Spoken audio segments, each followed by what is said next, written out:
Before James Gunn could build his new DC universe, we have to perform an autopsy on the old one. The DCEU is dead. But how did it die? This isn't just a story about a few bad movies. It's a story of a fractured vision, a studio that lost its nerve, and how one of the most famous cinematic universes in the world completely fell apart. The success of Man of Steel set everything in motion. Director Zack Snyder planned a 5-film saga: Man of Steel, Batman v Superman, and a 3-part Justice League trilogy featuring Darkseid as the ultimate villain.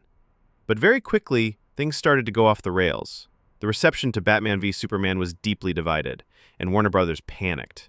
They ordered massive reshoots for Suicide Squad to make the film lighter and more like Marvel. As a result, the film lost its identity, and The Flash? It entered a years-long production hell that resulted in a mess of a movie. Essentially, Warner Brothers, which had initially believed in its dark and serious approach, suddenly decided to copy the Marvel formula. This was something Snyder did not want to do. Unfortunately, tragedy struck.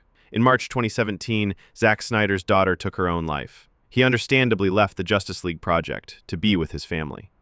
Joss Whedon, the director of the first 2 Avengers films, was brought in to finish the movie.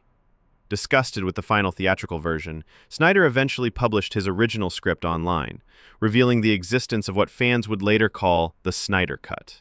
And this is where the DC fandom fractured, between those who supported Snyder's vision and those who were ready to move on. Aquaman was released shortly after and rode the wave of Justice League's momentum to become the biggest box office success of the entire DCEU. But after that, it was a chain of failures and industrial catastrophes, leading to a total collapse with The Flash and Aquaman 2.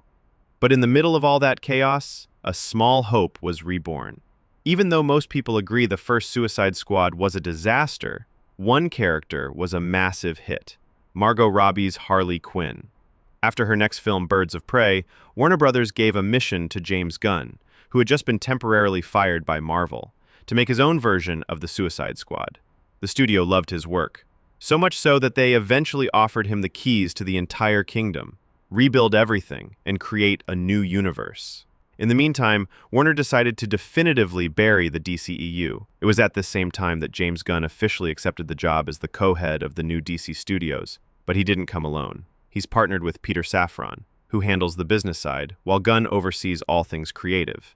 The DCU was launched, and the DCEU was dead.